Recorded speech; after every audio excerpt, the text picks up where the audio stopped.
जंगल का सबसे शक्तिशाली शेर अपने आप में बड़ा घमंड करता था।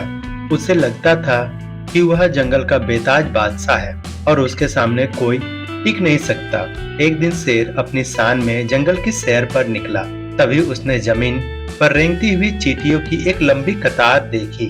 शेर ने गर्व से कहा, अरे तुम सब कहाँ चली जा रही हो, वो भी इस तरह लाइन में?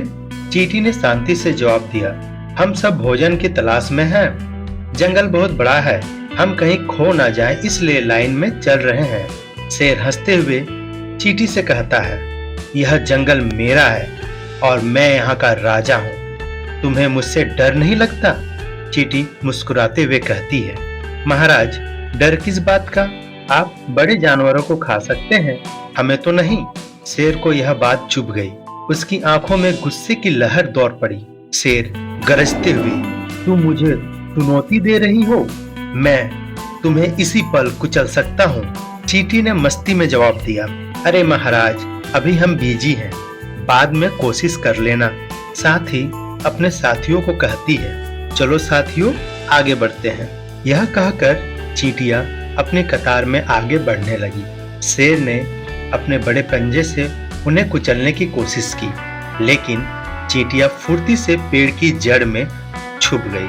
शेर को यह देखकर और भी गुस्सा आ गया। उसकी आंखें जलने लगी और वह जोर से दहाड़ा। तभी वहां से चीता गुजर रहा था। उसने शेर को परेशान देखा।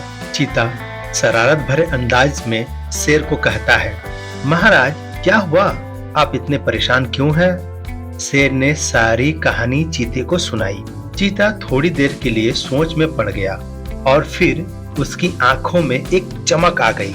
चीता शेर से कहता है, महाराज ये चींटियां आपकी हंसी उड़ा रही हैं, लेकिन चिंता ना करें, मैं उन्हें सबक सिखाने का तरीका जानता हूँ। बस इसे जंगल में किसी और से मत कहना, वरना सब जानवरों का डर आपके लिए खत्म हो जाएगा और मेरा भी। शेर चीते से पूछता है, अच्छा जल्दी बताओ क्या करना है?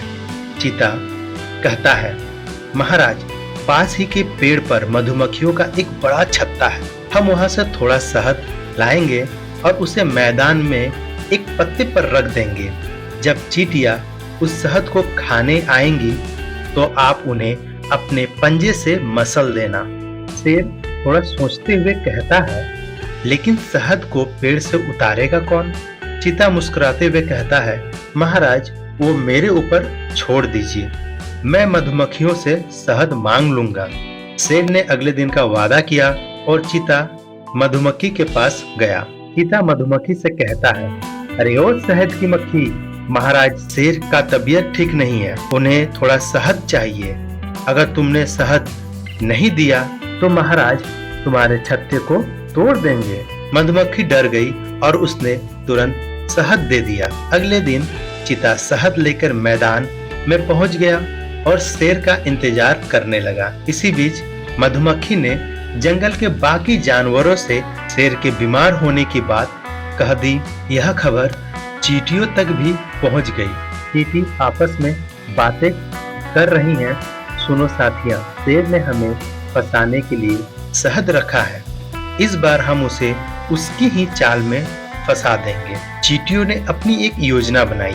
अगले दिन 4 बहादुर चींटियां धीरे धीरे शेर और चीते की ओर बढ़ने लगी। शेर और चीता पत्ते पर नजर गड़ाए बैठे थे। 2 चींटियां चुपके से शेर और चीते के शरीर पर चढ़ गई और सीधे उनके कान में घुस गई। उन्होंने काट लिया। शेर और चीते को बुरी तरह से अपने कान में खुजली होने लगी। इतनी तेज खुजली होने लगी कि दोनों की हालत खराब हो गई। इस दौरान चारों चींटियां पत्ते को शहद समेत उठाकर पेड़ की जड़ में अपने बिल में ले गई। शेर और चीता कुछ देर बाद जब संभले तो देखा कि ना तो शहद है और ना ही पत्ता। शेर ने समझ लिया कि ये चींटियां उसके बस की बात नहीं है। वह सीधा चींटियों के बिल के पास गया और शेर शांत होकर कहने लगा, बहन मुझे माफ कर दो, तुमने मुझे हरा दिया, मैं अब कभी घमंड नहीं करूंगा। चींटियां मुस्कुराई और वापस अपने बिल में चली गईं। शेर ने अपनी हार मान ली और उसे समझ में आ गया कि असली ताकत शारीरिक शक्ति में नहीं बल्कि बुद्धिमानी और एकता में है। इस कहानी से हमें यह सीख मिलती है कि घमंड और ताकत से अधिक महत्वपूर्ण बुद्धिमानी और एकता होती है। छोटी छोटी चींटियों ने अपनी सूझबूझ और एकता के बल पर शक्तिशाली शेर को हराकर यह साबित कर दिया कि बल से नहीं बल्कि बुद्धि और संगठित प्रयासों से बड़ी मुश्किलों को भी हराया जा सकता है। अगर आपको यह कहानी पसंद आए तो इसे अपने दोस्तों और परिवार के साथ जरूर शेयर करें। इस वीडियो को लाइक करें, कमेंट करें और हमारे चैनल को सब्सक्राइब करना ना भूलें ताकि हम आपके लिए और भी प्रेरणादायक कहानियां ला सकें। धन्यवाद।